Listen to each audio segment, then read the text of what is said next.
Hey, what's up, everyone? It's time for the latest interview in our Fear, Love, and Creativity podcast series, in which we investigate the best way to help you unleash your creative flow. It's the best way to unleash that from a state of love or a state of fear. I think it's a state of love.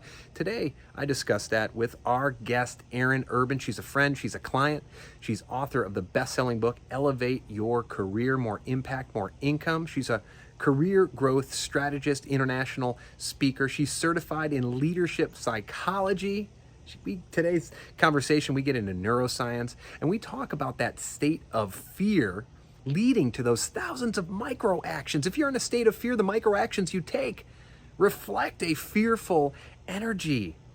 Maybe you don't make the best career decisions, the best decisions for your business. We talk about all of that and more in our discussion today. To learn more about Erin, to see all her links, look in the show notes, look in the post wherever you're watching this or listening to this. And without further ado, here's my discussion with Erin Urban. So we're jumping right into this, and Erin, we've had a great discussion before I hit record. So now we're hitting record, and of course, this podcast is entitled Fear, Love, and Creativity. And, I really believe that our creative flow, when we allow it to happen, is our greatest superpower. And that's when we make the best decisions for each facet of our life. But, especially over the last year and a half, but looking back over the last 100 years, someone commented on LinkedIn when I announced this show, like, well, what are some examples of fear-based decision? And I just listed them. Everything from the Holocaust to the Japanese internment to lockdown to a number of things, but even bringing it practically to our lives, that when we get in a state of fear, it's a survival response. It's great. A bear jumps out in front of me. I want my fear response to be there. There are certain things we were talking about. We're here in Sedona right now, wildfire. I'm not going to be fearful every day, but I'm going to be ready. And if that fire's there, I'm fearful and I'm getting the hell out of here, right? And so that helps. But, when we're in that state all the time, from our career decisions to our relationship decisions to whatever decision we make in success, and you're doing a lot of study in success. And when I decided to do this, you were one of the first people I reached out to, because not only your work with folks in helping them elevate their career, which is hint, hint, hint, the name of your book, your best-selling book, but also you've studied success, leadership psychology, neuroscience. You write a lot about that in your book, and habits. We recently talked to Randy Gage about habits, which I'd love to chat with you about, and how a lot of that fear, it's a survival response if a bear jumps out in front of us. But even going deeper than that, is it possible that we're programmed and conditioned? I mean, I see people here in Sedona, there's something called Devil's Bridge with this little thin strip. And I'm like walking out there like, okay. There's people sitting there swinging their legs and everything. They have a different programming than I do somehow. Clearly, yeah. Is it possible that fear is programmed into us from a young age? Yes. Actually, there are some individuals that advocate that a lot of this fear is actually programmed into us earlier at the DNA level, looking at our familial structures and where we come into this world and what has been set up to us or for us on the DNA level. Now, when you really break it down and you want to go back thousands of years, human evolution has actually helped define a more fear programmed or fear, I would have to say we lean towards fear. Right, we lean towards the negative, and when you look at it, when scientists explain this, it kind of makes sense. Those people who saw the bear said, "Holy snot, I'm running away right now. Live longer." Right. Right. The people who had a more elevated sense of fear or saw the negative in things were more likely to live longer. Historically, enter today. We live in a very interesting time right now. One, we're in a strong change cycle. There's a lot going on. There's a lot changing in our social structures, our economic structures, how we work, how we live, how we interact. We're also at, I feel like, a pivotal point in our human evolution as well. Because up to this point, thousands and thousands of years, developed this more negative base is actually sabotaging us from evolving further as human beings, particularly in the socioeconomic structures we have put, put around ourselves. We don't necessarily need to be afraid all the time, yet you would be amazed how many people are afraid every moment of every day. And they're totally unaware of it. Interesting. We're a very, very important time right now. Is it, I feel like, and sometimes when I'm bored, I will go into I'll go to everyone's best friend. I don't use Google, but I'll use a search engine, and I'll go back and look at other, I'm a Gallup strengths trainer, and so one of my top 5 strengths is context. I'm not futuristic. I have context, which means I look to the past for solutions to the present and future. And I always love connecting the dots between things that were written 50 years ago, 100 years ago, or things we went through. And I know it's that whole thing of, is it snowflake culture, et cetera. And probably every society has that to some way, shape, or form, right? You're not like my grandpa was, et cetera.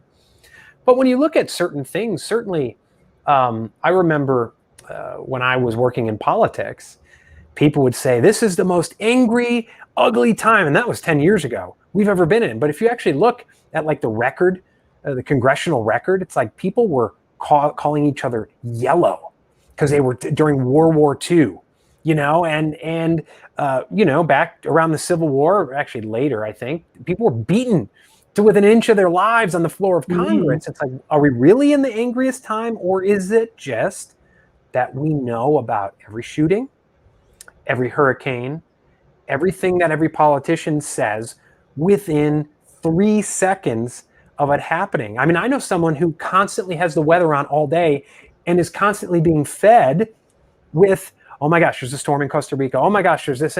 He knows everything that's going on. He knows the world is about to end. The sky is falling. Yes, we live in a sky is falling world because we are inundated by information all the time. So it's aggravating that natural instinct, which is very, very animalistic, FYI, and it lives our limbic system in our brain that says, oh, the world is coming to an end. And here's what's happening. What's happening is change.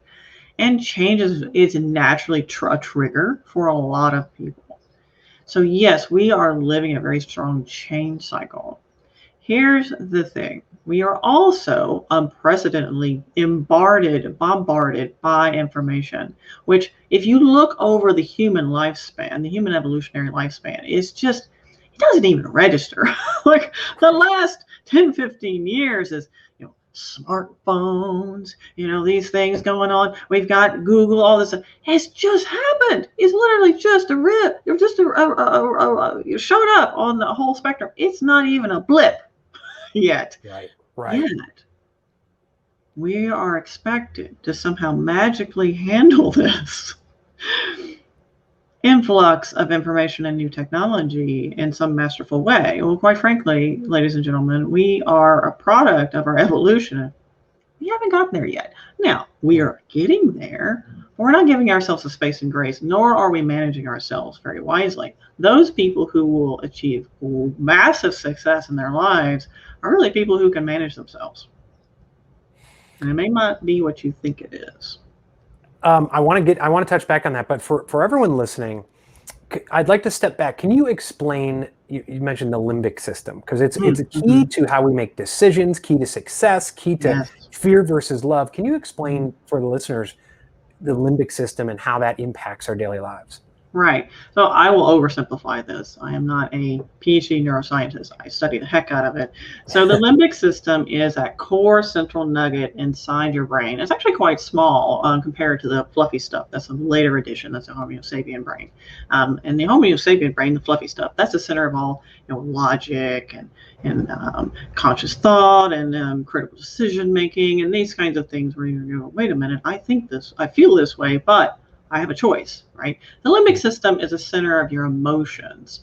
It's also the center of all your habits and your instinctual drives and those things that operate unconsciously, as well as all the things that keep you running as a human being, which is important, heartbeat and the like.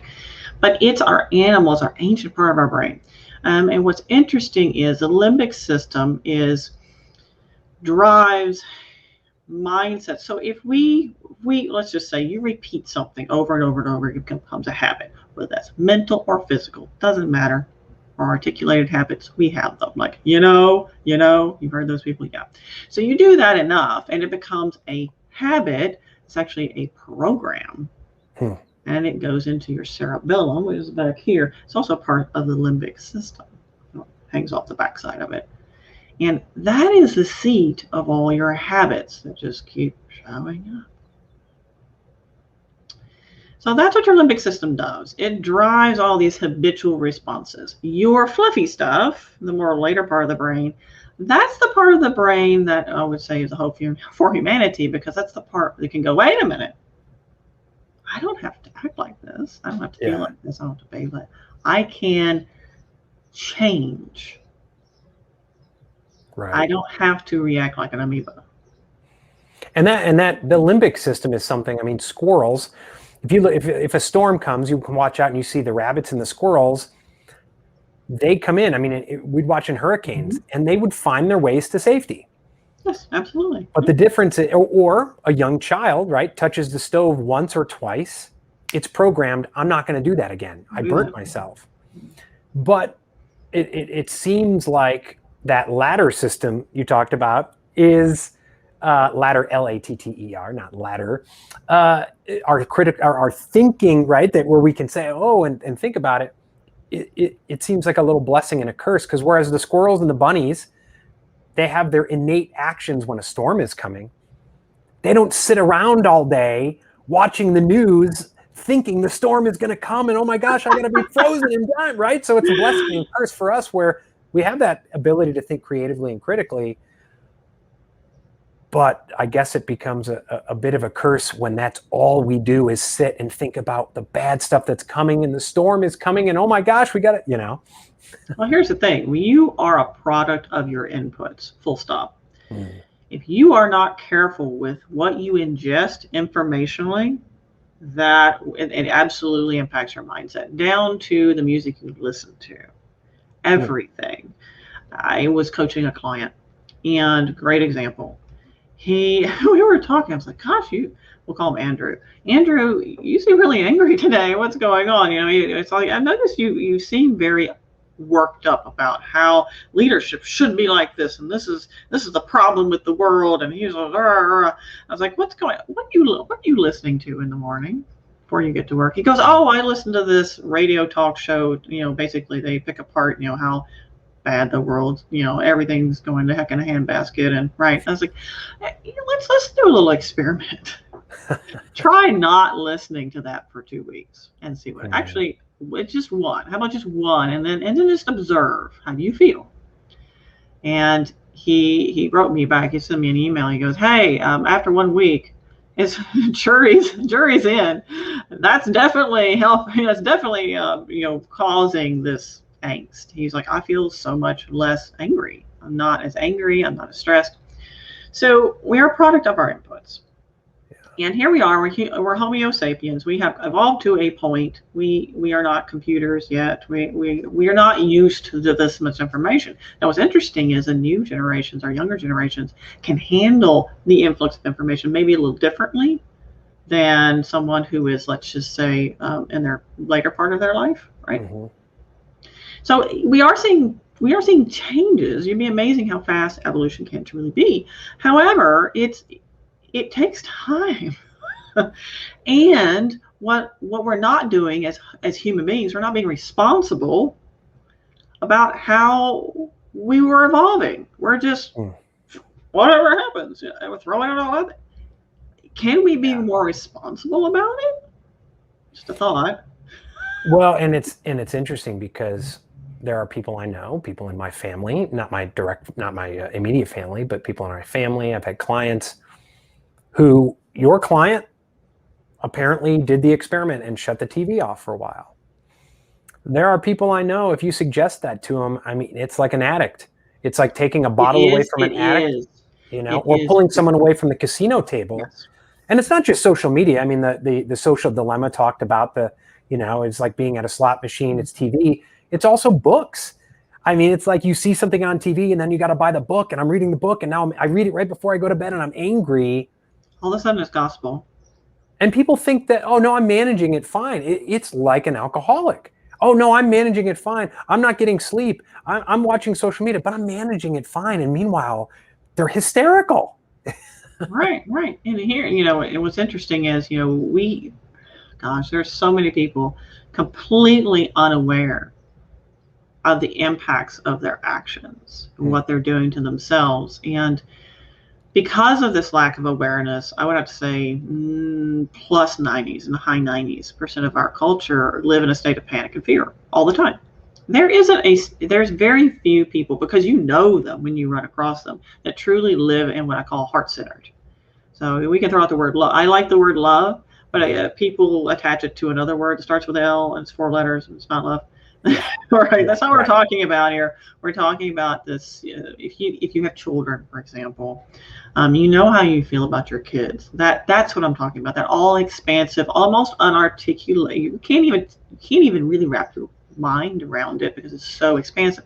That's what I'm talking about, being heart-centered. And you don't have people living in that space because, one, they were never taught to find it in the first place. They found fear. They're familiar with that. They're familiar with fear. They're very familiar with that. Not necessarily understanding the other state. And that's a big problem, because what I found, just to over summarize all the work I've been doing for the past couple of years, is that when you are in that heart-centered space, that's when you have success. Interesting. Not in a fear-based space.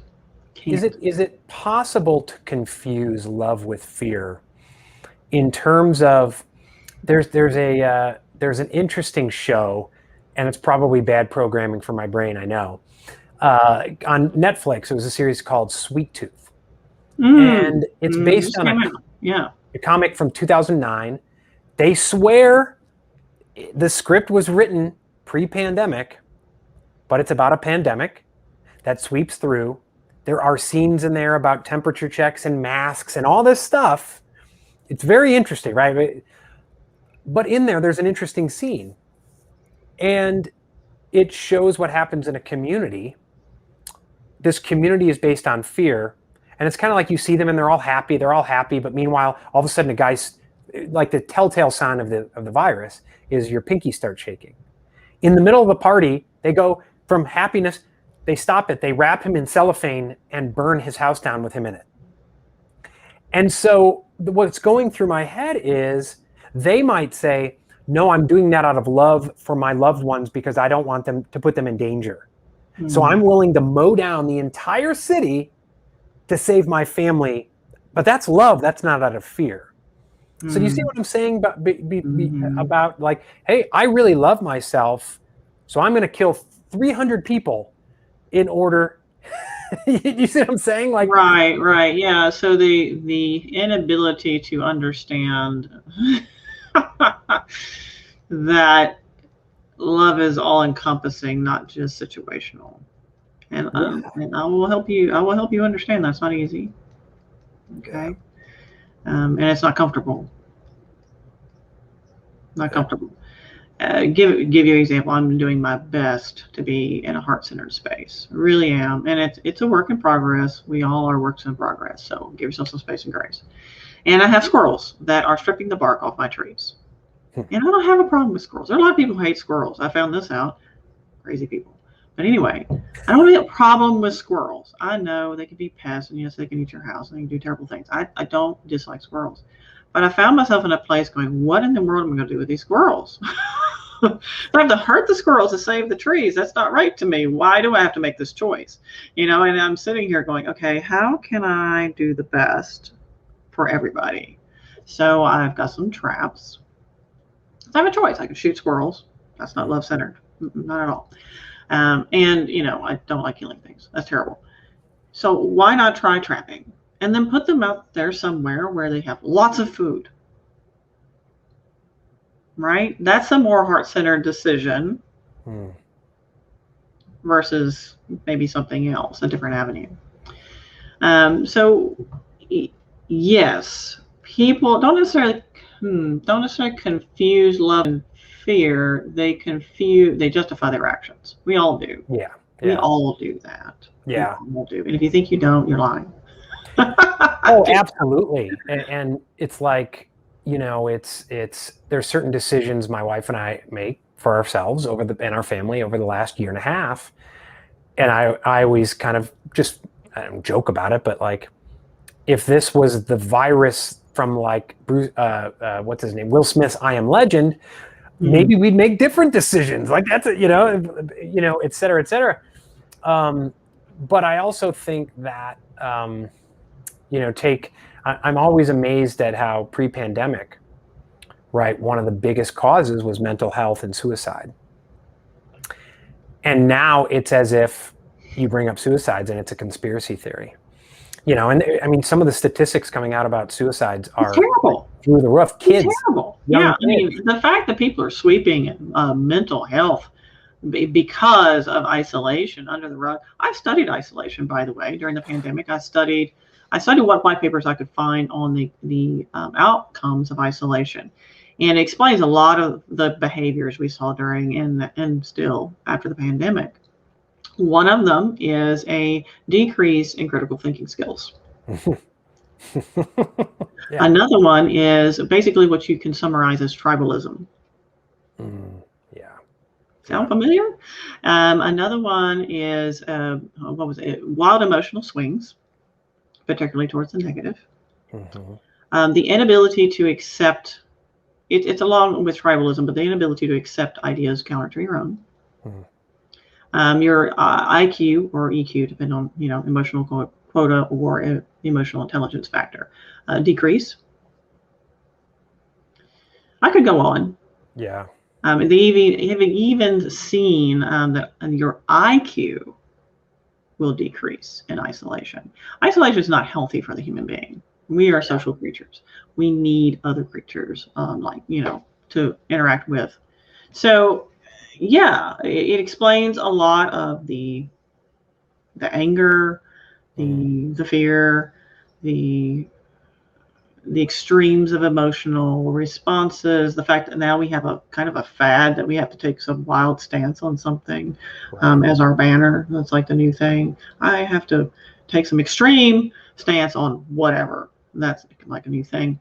I'm not sure it's really a new thing or if it's just an outgrowth of what we've been through in the isolation and by the way, and I'll shut up. And the fact that algorithms make it all worse. Yeah, algorithms show you exactly what you know and already like, which means you're never getting new information. And if you don't get new information, that's the other thing. Your neuroplasticity, which is your ability to form new ideas and concepts and accept new ideas and concepts and grow as a person, that goes. That should scare you. Yeah, and it's a double-edged sword, right? Because we're in an era, in some ways, in many ways, more information at our fingertips can be healthy in order to make better decisions, right? You can look at historical precedents of horrible decisions that were made and make up your own mind. Now, other people who don't do that think you're crazy. It's like, well, there's this, that, and the other thing. Yeah, the problem is people confuse search with research, and they're not the same. Well, that's true. Right? You're getting algorithms shoved in your face, whether you like it or not. You actually have to be very intentional to get new, unique information that's not already something that you have demonstrated to the bots on the internet and all that you already like or already have allegiance to or already interested in. You have to be intentional about it, but people aren't. Yeah. And also, don't think you just Google something and then know everything there is to know about it. There's more to it than that. And yes, it takes a little time and patience. But see, we're in an information and patience society. Well, that's why I don't use Google, and I try to avoid it as much as the algorithms as much as possible. I use Brave, DuckDuckGo, things where they don't know where I'm at, so I can try to and the search results are quite interesting. What you get versus what you get on Google. One piece, and I think this not only can apply to the last year and a half, but it can also apply to anything in our career growth, our business, where if you get so fixated, probably because of all the what you mentioned with isolation and all the outgrowths of that. But taking, for instance, the suicides, right? There's a growth in suicides. There's a growth in a number of things. People weren't getting cancer screenings, on and on and on. Fear, I feel like, can cause us to look at a dot on a graph, and we become so focused on lowering that dot on the graph. Now, you could do that, but when you mention a heart-centered approach, like, okay, squirrels dead, right? But what's the karmic ripple effect of that, right? What does it do to you, really? But if you look at if all you're doing is lowering that dot on the graph, you need to pay attention to the other dots that go up as you lower that one dot. Suicides are one of them, right? It's like whack-a-mole. Oh, I hit this over here, or I put the dam. Oh, I plugged the dam. Now there's 15 other things. Well, don't talk about those 15 other things, but it can, I mean, you and I coach and we sell, right? And some people just won't jump in because they're so focused on this, and it's like, right, but if I have a great example for you. Yeah. One of the biggest things that, not the only thing, but one of them that keeps people stagnated in their careers and in their lives is the fear of the unknown. They are afraid that the old adage is correct. The devil you know is better than the devil you don't. That's not necessarily true at all. In fact, my career in life has proven that not to be true. And I got massive results out of taking risks, calculated risks, but they were risks. If you are overly risk averse, which I think is what we're starting to see in a lot of people, or some people are just naturally that way. But if you're overly risk averse, you end up stunting your own growth as a human being and in your career, or if you're an entrepreneur in your business, whatever that looks like. So this one young lady still has not signed up to coach with me, and she keeps reaching out, and asking a question like, I know she desperately, we've talked about it, she desperately wants something better. She's stuck in a go nowhere job. In fact, it's seriously go nowhere. And that whole program, she's a technical programmer. The whole program she's working on is like dead. So this company uses it, but nobody else does. If she doesn't get out of there and do something, she's going to find herself in a serious bad position. And she's scared. She's terrified. And also we tell ourselves that we're not good enough. So the fear thing goes very deep. We're afraid of failure. We're afraid we're not good enough. We are afraid that we, can't do whatever it is. So there's so many things that hold us back and sabotage success every day, and we don't even think about it. We're not conscious of it. And you're an extended DISC certified coach. I'm just a plain old DISC certified. So you're the expert. But when you look at people's behavioral styles, which certainly can change based on the circumstance, I sell as interactive, which I have to pull myself back, but I buy as D. Like, don't mess with me. I'm here to buy. I'm in. I'm out. Right. So don't sell me. But if someone's like an S, a steady, or calculating, and there's steady and calculating people who, once they get their questions answered and once they kind of feel comfortable, they take action. Right. There's some people who get stuck. To what extent do those behaviors arise from conditioning versus, external conditioning versus, say, DNA? And how, if someone is, say, a steady or calculating, where it's just endless questions for a year, and maybe they're also using it as a crutch, what advice do you have for them to get past that, to bring a little more D into their lives, right? to take action? Give themselves a deadline. Yeah. You have to give yourself a deadline. You have to. Otherwise, they'll just go on forever. And this is why I don't use the term to-do list, because it implies something that nebulously happens in the future and you never get it done. It's an action list, and you put a date. And you also give yourself space and grace because life happens. However, you have to give yourself a deadline. And the carrot has to be bigger than the stick. And you also have to decide which one's more important for you. Is it the stick or the carrot? There are some people that just want the stick. You know, human beings are extraordinarily complex. And while we can try to put people, oh, you're a D or you're an I or you're a C or you're an S, it's more than that. There's conditional factors. There's your familial structure, how you were brought up, your culture, right? There's so many layers, and it's important as a coach to understand that and help someone unpack that based on what they want to accomplish. Yeah, that makes sense. Going way back, because I digressed and I meant to come back, you talked about the information that we're getting, that our evolution hasn't yet caught up to just the flood of information we're getting probably in the average day. And you mentioned managing it, and you hinted that, which may seem a little different than you might think when you hear managing it. What are some ways that people can manage that, and the fear-based programming, the fear pornography that comes at us like every minute? Well, one thing we need to decide is you need to decide how you want to be. And what I encourage people to do is, when we talk about awareness, for example, is really becoming conscious of the unconscious. You need to decide how you want to be, and then build your life and your energy plan and what you do in your activities around that.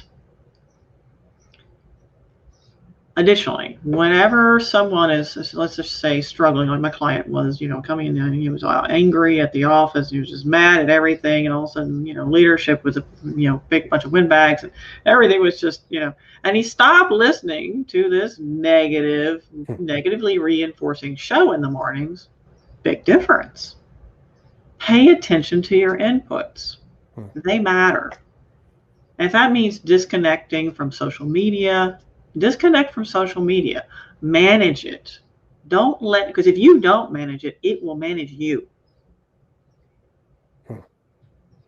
Yeah. I'm totally unaware of it, but it is managing you and you don't know it.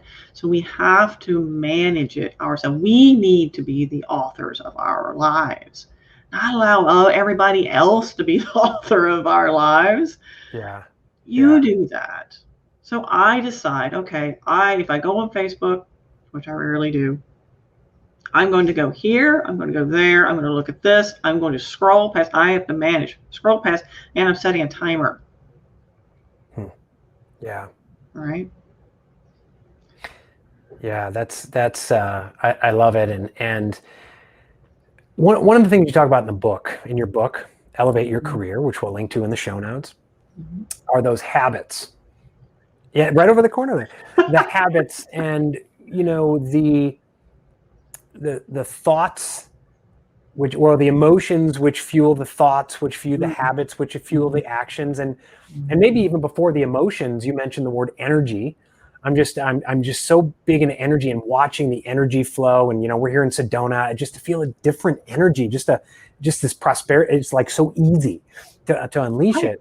Yeah. What are some ways that you recommend? Obviously, all right, turn off, limit the inputs.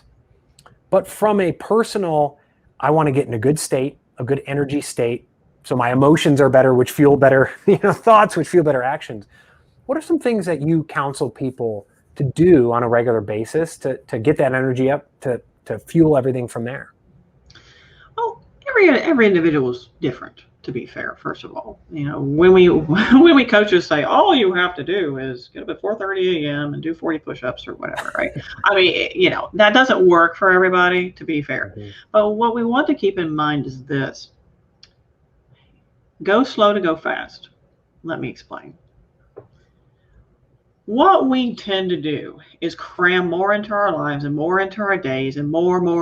We are consumers. We consume the heck out of everything, including trying to consume our time. We try to shove everything into such a small capsule. You need to free yourself of that, for one thing.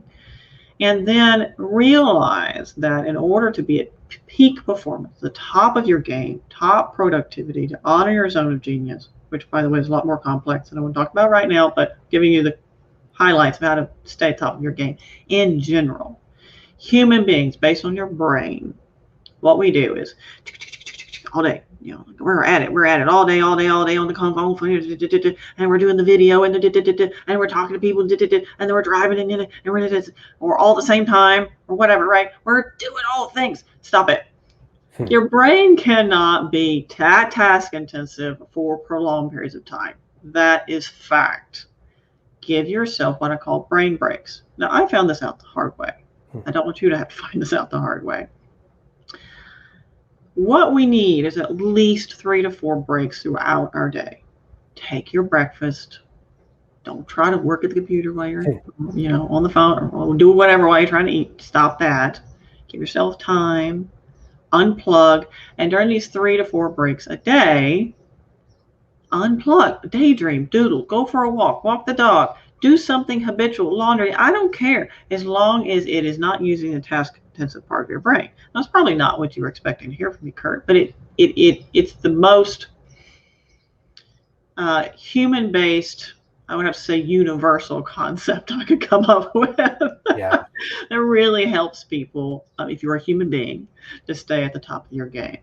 And this is what I do. In the morning, I wake up.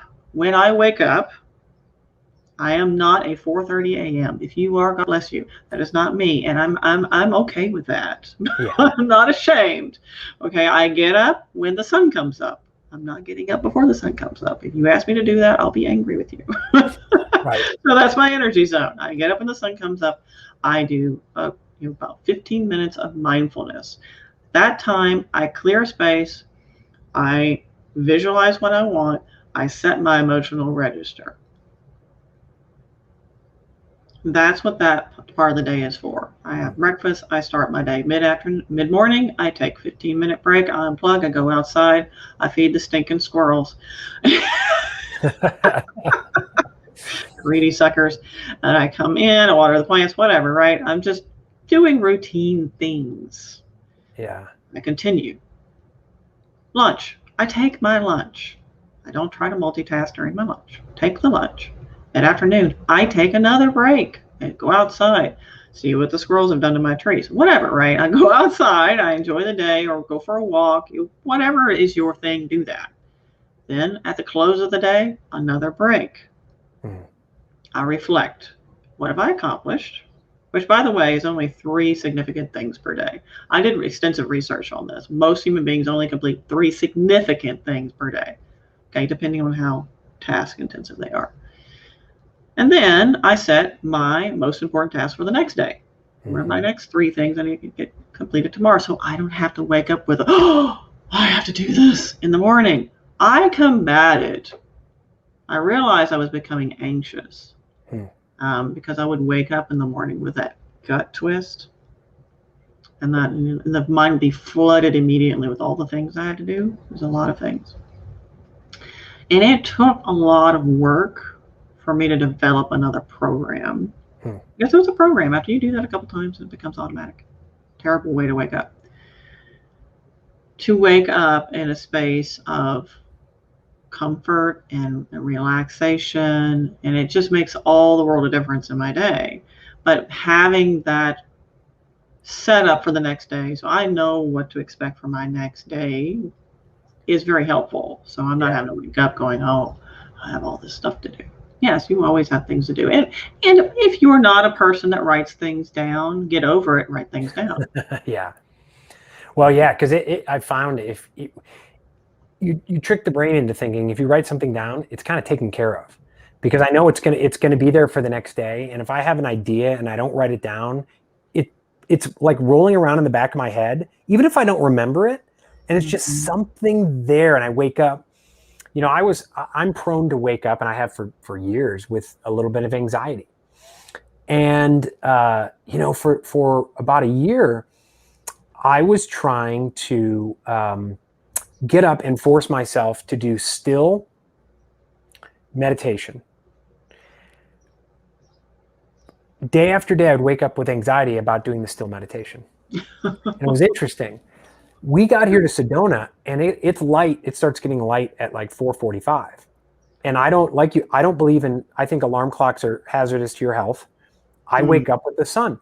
So I've been waking up at 4:45, and I'm not like an early riser, but I'm in bed now by like 9:30, right? And so I'm getting a full thing of sleep, and I get up and it's quiet. And what I have found is, and it's interesting, I went to my first acupuncturist, and he said, oh, you're wood, the Chinese element wood, and here's what you are. And I started reading into it. And he's like, so I'm taking Tai Chi and Qigong now, because really moving nice. meditation is better for wood, because I'm ready to go. Your And energy, yeah, you need to move, right? I get up in the morning now. I don't do my Tai Chi and Qigong first in the morning. You know what I do is, I found that I was trying to do the meditation, and then work. I was thinking about the work. I get up, and what's very relaxing to me is I do my sales outreach emails and messages. While the coffee's brewing, I do it. The energy is dissipated. I'm happy. It's done for the day. And then I go out and do all my meditation. It's interesting for me. And I was always like, no, you can't do that first thing in the morning. I don't have anxiety anymore. And to your point about the rest of the day, I joke around. I call them my mini vacations. Take mini vacations throughout the day. So I'll go out for a hike. And it's like, hey, even Julie's going to the store. Can I come with you? Just to go out, see people, especially now. Yes, it's important. Here's the thing, gosh, so many people are like, oh, I get so much more done. You just grind it out all day. No, actually, you don't. Research has proven your productivity goes down, your creativity goes down. You're not as productive. You make worse decisions. It just doesn't work. My best days are when in the morning, because for me, it's morning bike ride, particularly here in Texas. Otherwise, you're going to melt and die. Okay. Yeah, right. It's like 100 degrees in the shade. It has to be first thing in the morning. So you go out. I go for a morning bike ride. I work for 4 or 5 hours. That's it. Yeah. And I get more done than I would in a regular day sitting in front of the computer all day. Well, it's like people who are at the gym. Oh, I had a 3-hour workout. No, you had about a 20-minute workout, but you were talking to people, you're walking around, you're on the phone, but it's like, I got a 3-hour workout. And so people like to wear busy as a badge of honor. Yes. And it's like, I'd rather have a 20-minute workout, but actually I don't want to spend time at the gym. Like, I want to get in, get out. I don't even go to the gym anymore. Because I don't like unproductive time of driving to the gym and doing those things. I mean, that's me. But yeah, people just stuff their day with a lot of stuff, and they say they're working. And you mentioned you didn't say multitasking, but a lot of people, some of the biggest, people will jump down my throat. No, I'm a good multitasker. And I tell them, well, there's no such thing as multitasking. No, it's technically impossible. Right? It doesn't work. No. It's technically impossible. Your brain cannot do more than one task at a time. It can switch between tasks really fast, but let me tell you what happens if you do that too much. You lose IQ points.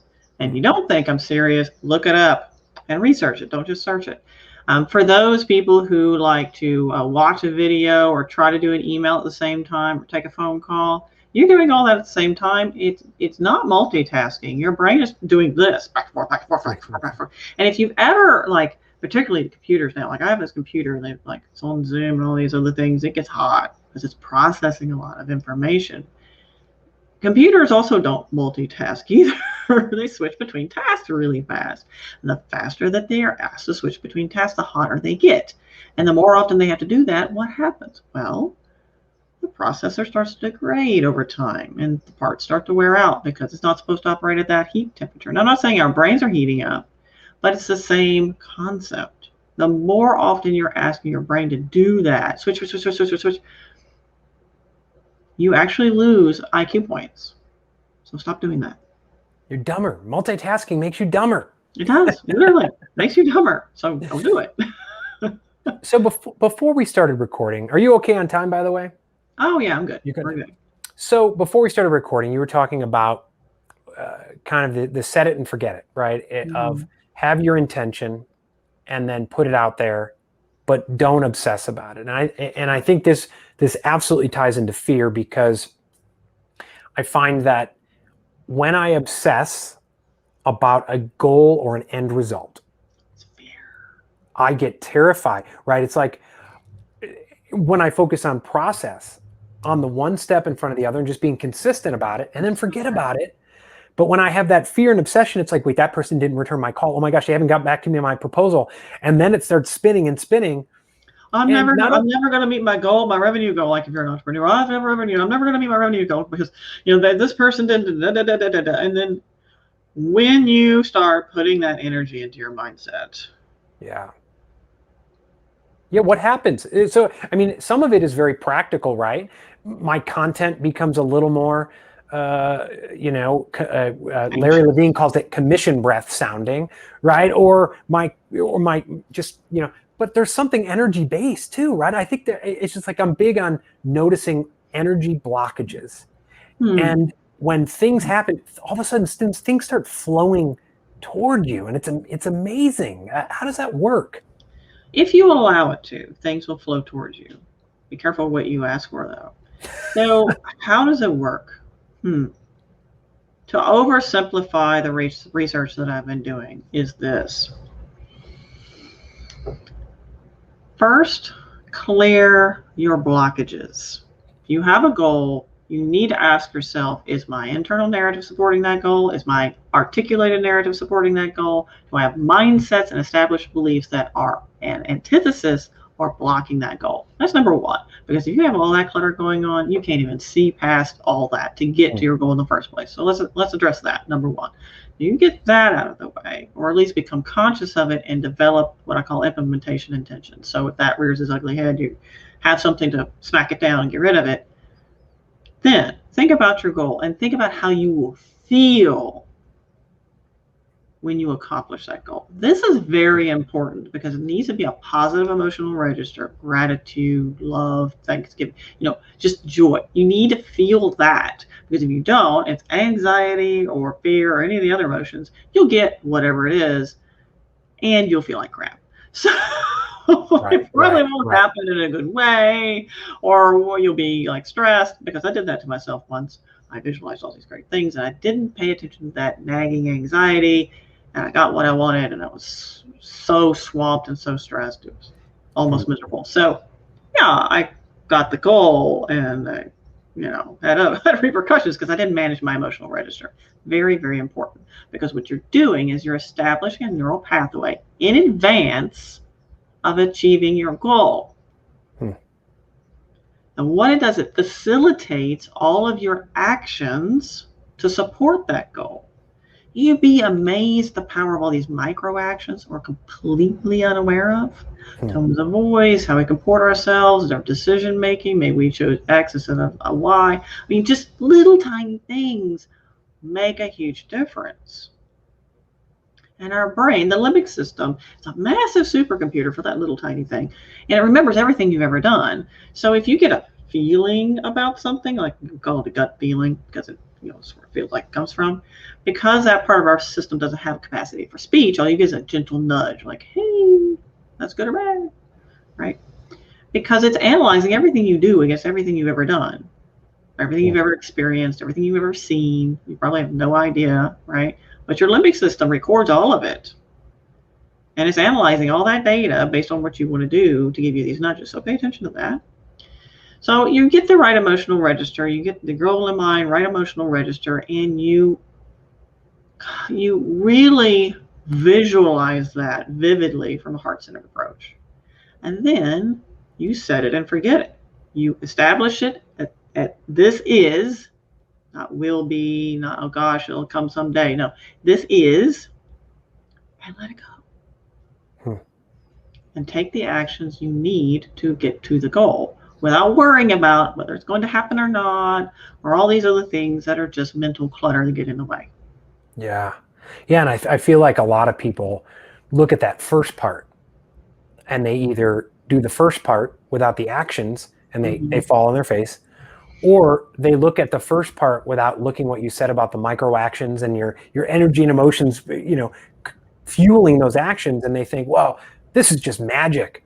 This is just metaphysical magic she's talking about. It seems that way because it's so unconscious. Yeah. Yeah. And people talk about luck, I'll give you an right? example. it was a couple of years ago when I was feeling down and I was feeling grumpy, and I also realized I'd stopped journaling. Duh. So that was part of it. Yeah. And I wasn't reestablishing the right mindset. I wasn't continuing the habit of the right kind of thinking, the right kind of mindset, the right kind of visualing, the whole that. I wasn't doing my base work. I'd done it up to a point, and I was like, hey, it works. I don't have to keep doing it. Anyway, we won't obsess about that.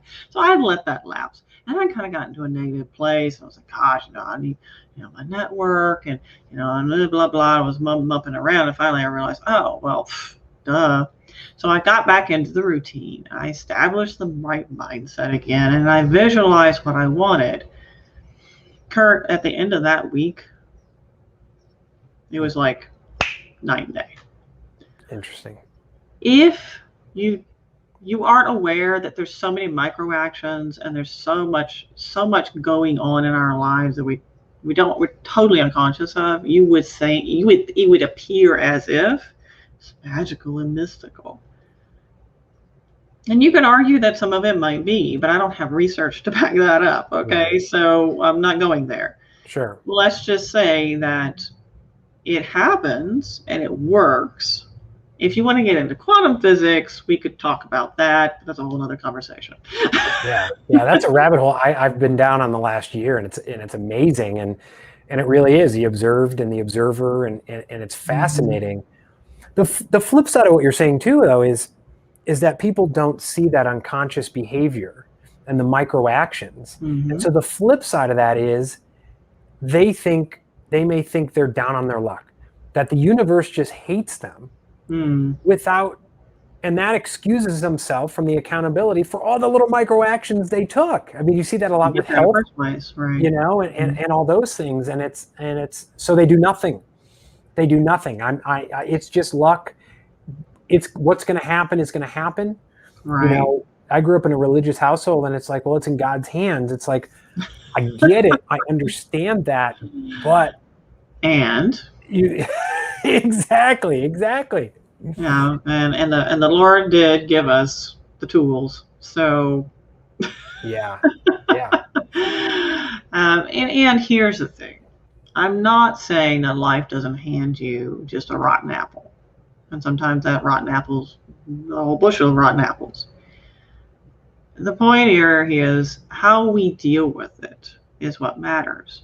And what's interesting is I was watching, and I want to get my notes because this gentleman is profound. He's one of the fathers of positive psychology. And I was watching a short webinar, which I feel very privileged to listen to him speak. And I would have to go back and find his name, or I would be more forthcoming about who this person was. But I was really amazed. And if you're interested, I'm certainly glad to look that up and give this person's name. That would be great. We'll put it in the show notes. Yeah, absolutely. He's in the fruition of his life. Okay. And just the amount of, when you hear an expert like that speak, the amount of information they can pack into one sentence it gives you chills, literally. So I was scrambling to take notes, and that's why I didn't write down his name, because I was just like, I gotta write all this down. So he talks about, gosh, I forget where I was going with this, but what's interesting is when you talk about positive psychology and the power of it, the old methodologies were, just try to do the best you can with misery, which is not helpful at all. So we need to move people, he says, from languishing to flourishing. Right? And he said optimistic people, and this is his notes, it says they bounce back more quickly, they resist depression. Optimistic people succeed more, they try harder, and they give up less. Optimistic people live longer, 6 to 8 years, in fact, on average. And optimistic people are overall generally more fulfilled, happier, and successful, and make more money. Research has proven that too. And what's interesting is you can learn how to be optimistic. Because pessimists feel that when something bad happens, it'll last forever. Oh, it's going to be forever. It's just terminal. Like my friend, she got sun poisoning. And she's one of those, with terminal cancer kind of thing. And she got sun poisoning. And she's like, I'm dying. This is forever. And she's going to have sun poisoning for the rest of her life. So optimists feel that bad situations are temporary. Pessimists see bad everywhere.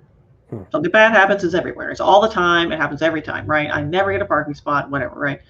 Optimists, however, see things as localized. Oh, I didn't get a parking spot because it's really busy today. It's, all ball games going on. That must be why, right? So they give context. Pessimists are helpless in bad events, or tend to be more helpless in bad events. Oh, I can't do anything. The world's coming to an end. Optimists look for ways to mitigate or manage. And what's interesting, you can learn how to be more positive. It's not permanent. And I will share with you that that's true because I have a natural proclivity to the negative. It's DNA. It's in my DNA. It's within my family. It's very prevalent. Women of a certain age particularly tend to complain all the time. Stop. Yes. Yeah. And I'm doing my best to break that cycle. Right. So if we were to wrap up on any note, I would have to say that, one, give yourself space and grace. Watch your inputs. It matters a lot. And don't forget how powerful you are as a human being, because whether or not you believe in certain types of religions, but I think almost all religions have something in common, that we are creators. And if you strip away all the scientific, which I like to provide as context and backup, you are a creator, and a very powerful one. Don't ever forget that. One final piece that I'd like to end on. The squirrels. I want to go back to the squirrels. The squirrel. That's their little fuzzy butts. They're such a pain. So using that as a microcosm, that experience that you had, where you have a decision to make about how to deal with this challenge. One decision you could do is, oh my gosh, those squirrels are going to chew up my blah, blah, blah, and you go out and shoot them, which might be a fear-based decision. You chose a heart-based decision, a decision based on love, to help the squirrels, to solve your challenge, but without killing the squirrels, and everyone benefits. Now that, to me, is a more creative decision than I'm grabbing the gun and I'm killing the squirrels. Right. In that decision, and maybe it's everything we've talked about, but as you make that decision, right, there's probably a little bit of you like, those damn squirrels are going to ruin everything. All right. How do you put yourself in you said heart-centered or a love-centered approach to be able to make a more creative decision that benefits everyone? I'm so glad you asked that, because I did have to practice what I preach. Big time, because I love my trees. You have to understand, I have 7 pecan trees that surround our property, and I love them dearly. And so they're really tearing the snot out of these trees too badly. I mean, there's bark everywhere. It's a mess. So I was very upset, and I could have made a fear-based. In fact, I almost did. I went and grabbed the BB gun. I could feel my heart pounding, and the palm sweaty, petty thing, and I'm like, what am I doing? Yeah. What am I doing right now? Am I using my frontal lobe? No. So what can we do about it? Put the gun down. Okay. Let's do some research. What can we do? And how do I get out of that fear-based? Imagine what you want. This is where we fall off the bus every single time. When we are in a situation, we're always focused on what we don't want. Oh, I don't want my boss to fire me. Oh, this would be terrible if they fires me. Da, da, da, da, da. Or I don't want the squirrels to eat my trees. It'd be terrible if they eat my trees. Da, da, da, da. What you do is you create strengthen the neural network that this is going to happen. So all your micro actions support that, because that's the network you created in your brain. And that's where you're putting your energy. So that's what your brain says, oh, you must want this. When in fact you don't. Oh, and you also want to feel this way when in fact you don't. Put your energy where you want not what you don't want. So what I had to do was visualize how I will feel. And I'm feeling that now because they stopped eating the bark on my trees. And I only rehome 2 squirrels. So we're good so far. How will you feel when your goal is achieved? Or how will you feel what do you want? What do you want? And then feel that and reinforce that. Okay. Interesting. Always It's as focus if on what we don't want. it's like if you if you're sick, if you're diagnosed with something, which a diagnosis can be dangerous, right? And you start focusing on, I don't want to get sicker. I don't want to get sicker. I don't want to get sicker. Fear. Yeah. You're telling yourself, you're repeating that word sick, right? Instead of saying, language. I want to be healthy. I want to be healthy, right? Yeah. Mm-hmm. Interesting. Yeah, the words we choose, I've been doing also studying the conscious language. What words are we choosing and how does it drive our actions? And you would be very surprised. Colloquialisms. Like if it's not one thing, it's another. Mm-hmm. Called my mother saying that a couple weeks back. Stop saying that, Mom. It doesn't have to be that way. You're setting yourself up for failure. So now your brain is going to obsess if something else happens. We'll see. Oh, by the way, your brain will look for proof. So if you have a mindset or something you're focused on, your brain will look for proof. That's what it does. We're lovely, creative, and powerful creatures. We don't, however, understand how impactful we are. We don't. Well, on that note, Erin, thank you so much for joining the podcast today. This was very insightful. I learned a ton. I know our listeners are going to learn a ton as well. Thanks for being on the show. Always.